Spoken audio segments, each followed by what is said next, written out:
All right, guys. So, we have an interesting little trailer thing here. So, on the Max YouTube channel, they've put out a little thing here. It's called "Coming to Max in 2024 to 2025." It says The Penguin, The White Lotus, The Last of Us, and more. So, I remember I believe when we first got our first look at the first season of The Last of Us, I think it was in a trailer like this where it was like a couple seconds or probably like 10 to 15 seconds of clips of The Last of Us. So I think we're going to get The Last of Us season 2 here. So I'm very interesting. So this is going to be a montage of a bunch of stuff coming to Max. By the way, if they show something new from the Penguin, I mean, that could also be interesting. So yeah, let's just hit play. We gotta take whatever we decide is ours. Hey, it's me. I'm the Penguin. We gotta take what's coming to us. Wait, sorry, I didn't get the last thing he said. Not without a fight. Oh, not without a fight. I'll be calling the shots. I gotta say, I'm very excited for the Penguin. I'm not the biggest Dune fan, but I'll still watch Dune Prophecy. Sacrifices must be made. My luck is turned. I don't know what that is. For the butter. No. I don't know what that is. Don't know what that is. Don't know what that is. Don't know what that is. Oh, is that like a Sopranos documentary? Oh, that could actually be kind of cute. Have you ever thought, am I killing cinema? You never thought about it. I'm not sure what this is. Let's go! Oh, Creature Commandos, Harley Quinn, yeah. What happens in Thailand? I've heard of the White Lotus, haven't seen it. Don't know what that is. Don't know what this is. Don't know what that is. Obviously, a lot of these are just like new shows. No one can stop you.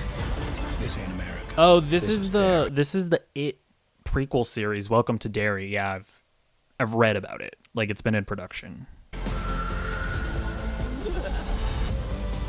You and I? Oh, this is the new Game of Thrones show. Yeah, Knight of the Seven Kingdoms. Hold on. This is daring. You and I? Okay, interesting. The Last of Us season 2. Oh, that's that the dance. Okay. Then what? What did you do? Huh. There's a lot of interesting stuff here. Oh my gosh. What did you do? Huh. Oh shit.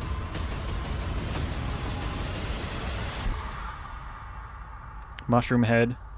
I saved her. Huh. Okay. All right, we're going to go through this again. By the way, so just to be clear, we're going to go through this again, and I am going to spoil The Last of Us Part 2.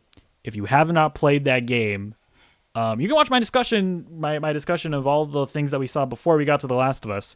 But once we get to The Last of Us, you might want to click away. Okay, we're going to watch that again.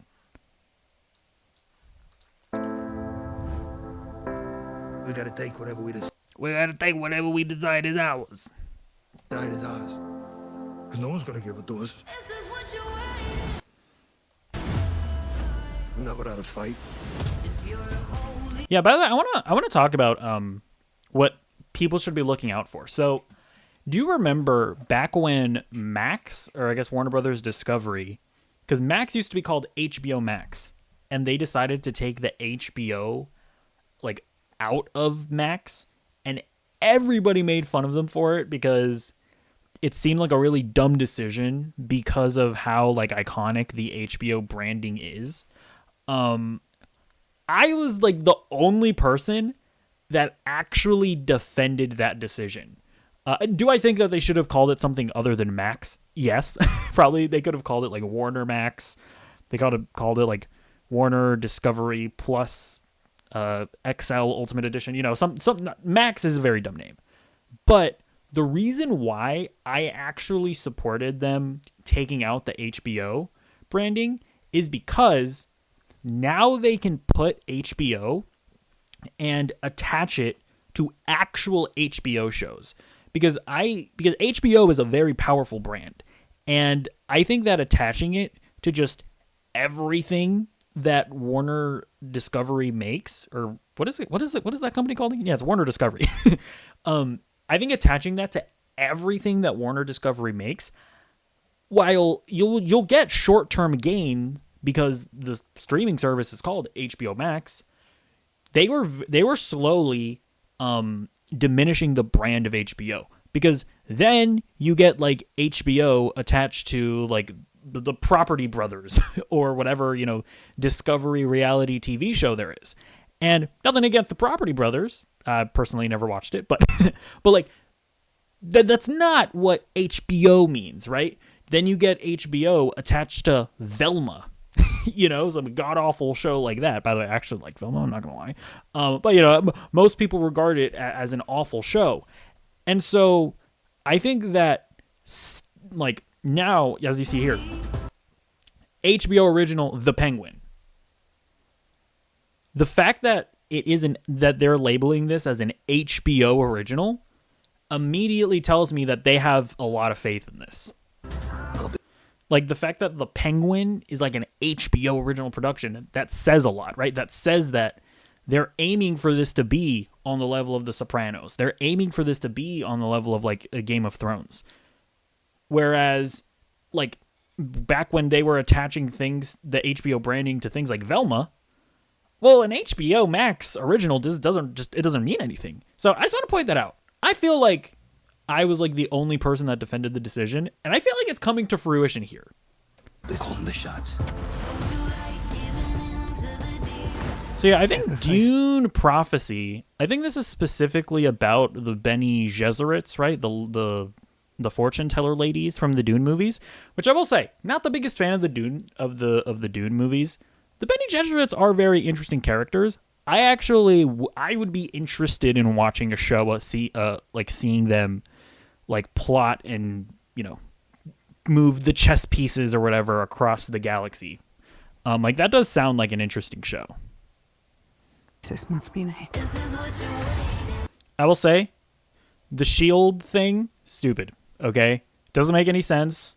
Like when you actually see them fighting, like the idea that is like, oh well, if you have to slow the blade right before it hits the guy. Like that never comes into fruition. Anytime they're fighting, they just fight normally. It's stupid, and it's stupid. My luck has turned. For the better. No. Is that Victoria Newman? Oh no, she kind of looks like her. I mean, the girl from The Boys. So is this this is a new 2-part documentary show about The Sopranos. Okay, that could be cute. Have you ever thought, am I killing cinema? You never thought about it. I wonder if this is a show about how like franchises are ruining Hollywood or something like that. Let's go! Yeah, see, look at this. Creature Commandos, not an HBO original. And again, I think that says something. That's not to say that Creature Commandos is going to be bad, but they're not positioning this as an HBO show. You know what I mean? And I think that is going to be effective at the end of the day, because again, I apologize if I'm going too if I'm going too long on this, but like when Velma was being attached to HBO Max, like and people were like, oh yeah, that Velma show, it's awful. Like, God, that's an awful HBO Max show. Well, at that point when you said, well, like House of the Dragon is a really good HBO Max show, it didn't have the same like punch to it. You know what I mean? I think they're trying to build back up the reputation of House of the Dragon is an HBO original. The Penguin is an HBO original. the franchise or whatever that show was is an HBO original. Okay, I'm going to move on from that. I'm probably being really annoying. Harley Quinn. I like Harley Quinn. Okay. So yeah, I'm definitely excited for the new season. By the way, not an HBO original. Just pointing that out again. Okay. I'm not moving away from that. By the way, I'm currently reviewing Kite Man, which is a spin-off of Harley Quinn. So check out the show. Check out my reviews. Come out weekly. You know what I mean? Do that, I guess. But yeah, I will say though, Harley Quinn, it hasn't been as good since the first 2 seasons. The first 2 seasons are definitely the best. Season 3, I think, was okay from what I remember. I think I liked it. And the last season, I think, might have been my least favorite of the seasons. Although I will say I am enjoying Kite Man. Like, I'm very much enjoying Kite Man. So I don't think it's as good as the first 2 seasons of Harley Quinn, but we'll see. Hopefully they can recapture some of that magic. What happens? Yeah, I don't know if I'll ever watch this. Thailand Days in Thailand? But I know people really like it. Isn't this like a Sex and the City revival? I've never seen that, but I think that's what this is. Oh, see, that's not an HBO original. Pointed that out. Duster, not an HBO original. Okay, I need to stop. I know when This is an HBO. you set your mind on a thing, no one can stop you. This ain't America. Okay, honestly, if you were to just tell me that, oh yeah, they're making some It prequel series, and it's coming to Max. Honestly, an It prequel series coming to just Max doesn't really mean much to me. You're telling me that they're explicitly putting the HBO original label to it? That immediately piques my interest, you know? Whereas if you had told me that in like a couple years ago that, yeah, we're getting an It prequel series coming to HBO Max, that doesn't indicate anything to me. I guess I'm not dropping it. This is daring. Yeah, and obviously Game of Thrones. So this is Game of Thrones: A Knight of the Seven Kingdoms. I think this is gonna be like the first, and I don't know these characters. I think this guy is the Hedge Knight from what I've read, and he has like a little squire. I think this is gonna be like the first Game of Thrones series that is very much focused on like 2 characters, and they are like very much the protagonists of it. You and I? I wonder if this is his squire. I'm Sir Duncan the Tall.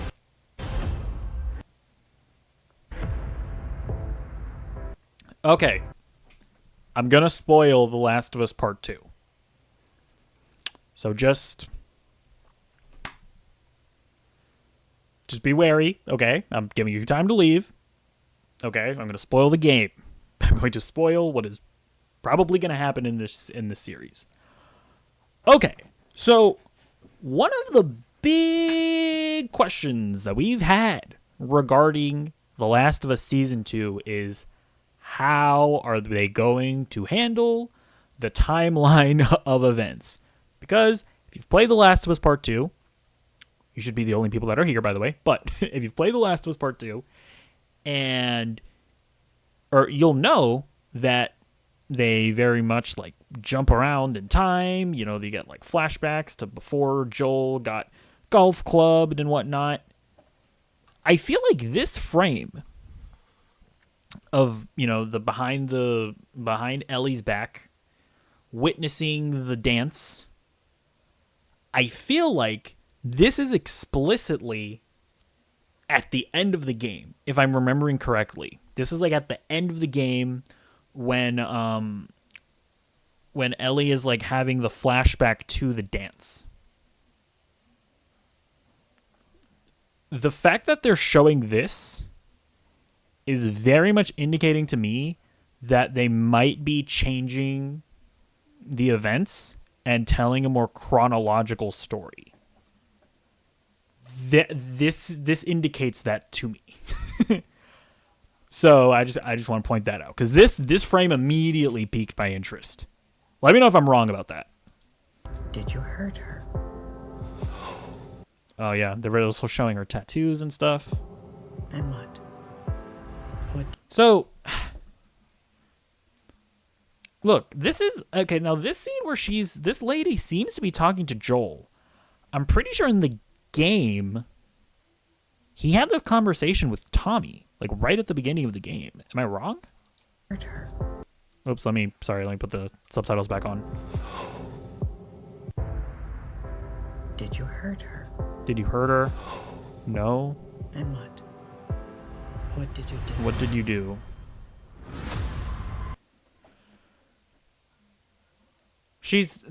They're asking about what they did.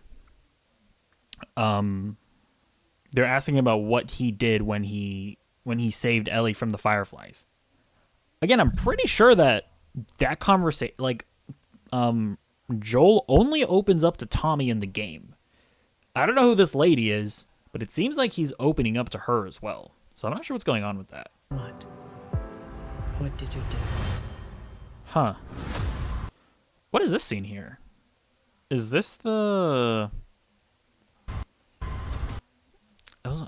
Is this supposed to be the... when she's with the Fireflies? No, that doesn't make any sense, because she never woke up when she got to the Fireflies. I'm not sure what this is, actually. Maybe this is like a flashback to before she even meets Joel. Back when she was at that base or whatever. I guess, are these all zombies attacking the camp? If these are all zombies attacking the encampment, I don't think... Does that ever happen in the game? Well, because I think they only ever really encounter zombies when they're going out on patrol. I guess this might not be the actual encampment itself. This might be one of, like, the patrol stations that they have set up. Okay, I think that's what this might be. And I think this would all be, like, at the beginning of the game as well. Sorry. If you don't know, or if you've never seen me before, The Last of Us Part 2 is... It's not just my favorite game of all time. It's like my favorite narrative experience ever that I've ever experienced. Like, I've never connected more with a game. Like, or I should say, I've never been as emotionally impacted by, like, a piece of narrative art than I have with The Last of Us Part 2. Like, it is, like, my favorite thing. So, a lot of whenever I see a lot of these things, I'm probably going to be able to pinpoint exactly where it was in the game. So yeah, this is obviously the oh gosh, what are these? God, I was just gassing myself up. I'm forgetting what this, like, cult is called. But these are the people that had Lev, and it's a flash of Dina. That's Ellie shooting a gun. Not sure where exactly this is, to be honest with you. This is Jeffrey Dean Morgan. He also Isaac. He's the leader of the wolf packs. Oh God, why did I gas myself up like that? But he's the leader of Abby's group. Who is he? Is he ever pointing a gun at somebody in a kitchen? I'm actually not sure where this would be. I think we might be getting additional scenes with Isaac now that I'm looking at this, because I don't remember him ever pointing a gun in a kitchen. Because when he does point the gun at Lev and Lev's sister. Excuse me, that's probably a hurricane warning. Sorry about that. I don't know if you even heard that, but I had to go, like, turn off a hurricane warning. I had to walk away and do that. What was I saying? Yeah, I don't know. I feel like this is a new scene with Isaac. We'll see, though. Yeah, this is definitely from, like, the very beginning of the game. Oh, wait, is this oh, this is Abby. This is Abby, that's not Ellie. Yeah, this is a direct this is like the direct sequence when you're playing as Abby and Joel saves you. That is exactly what this is. Okay. I mean, yeah, this is just them riding on horses. Not really sure exactly what this scene would be.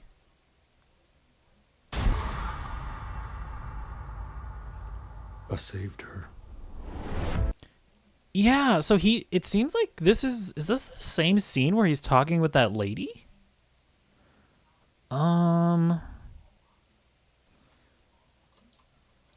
What did you do? That's what it seems like, right?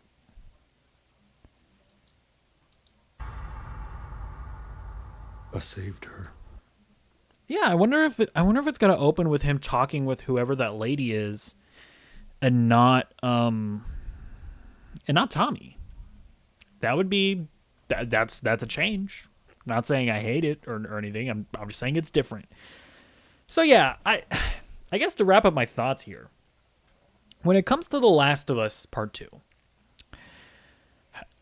I can obviously understand why they would want to change the how they portray the events, like, chronologically. You know what I mean? Like, I can understand why they would want to tell the story of Ellie and the story of Abby concurrently and not have the first half bit of this storyline be Ellie, and then the other half of it be Abby, and then wrap around to Ellie, because that was a very controversial decision that they made with the game, and I can understand why they would want to not do that with the show. The reason why I would contest that, however, is because I feel like that's the point of the game.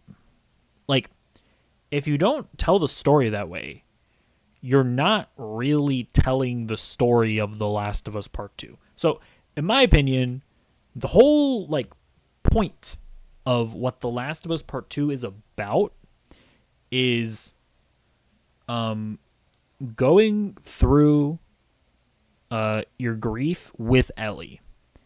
Like, it is having this loss of Joel and making you feel just like Ellie, where, like, you feel like you have lost a family member, right? Like, you've lost your daddy. Like, you've lost Pedro Pascal. And you are, like, all in with Ellie to get revenge, you know, to go take out Abby and all the people that she was with. And then the point of that is to then tell you the story from Abby's perspective, and in following through with Abby's perspective, it's not even so much that, like, that the point of it is to be like, oh, Joel was the bad guy, because I feel like that's a misconception that a lot of people have with The Last of Us Part 2. It's not to be like, oh, Joel is the bad guy. It's more so to just be like, this shit just isn't worth it. You know what I mean? And, like, the thing that The Last of Us Part 2 does that is so, like, ingenious to me is I've never been more emotionally invested in a character's journey than I was with Ellie getting revenge. And the fact that they were able to get me from being all in on Ellie's quest to then, by the end of it, when Ellie is about to leave Dina, the fact that I'm just going like, man, Ellie, just leave it alone, man. It's not worth it at this point. To me, it simply is the most powerful piece of storytelling that, like, I've ever experienced. And if you have it, but I feel like following Ellie and leading right up to that confrontation with Abby in the theater, and then experiencing it all, like, being with Ellie all throughout that, and then seeing Abby's side of things, I just feel like that is integral to telling the story of The Last of Us Part 2. Like, if you're seeing Abby's side of things and you're just, like, immediately sympathizing with her, that's just not what I just described. Now, listen, If they want to go in a different direction and they want to do something else with it, I'm not gonna raise my arms and be like, you got to do it exactly like the thing that came before. I need to see exactly what I got with The Last of Us Part 2. I'm not one of those fans. You know, at the end of the day, like when you're doing adaptations, I am all for people taking what came before and completely altering it and doing their own thing with it. I'm okay with that. You know, I'm consistent on that. So if they want to do something else and they just don't want to deal with the controversy, or they just have something else that they want to say, I'm not gonna mess with it, right? I'll just judge it on its own. Is it a good show? That's how I'm gonna go into it. All I'm saying is that if they severely alter how the story of The Last of Us Part 2 is told, all I'm saying is that they're not really telling the story of The Last of Us Part 2. So there's that. Let me know what you think about any and everything that we've seen in the comments down below. There was a lot there. And I'll see you in the next video. Goodbye.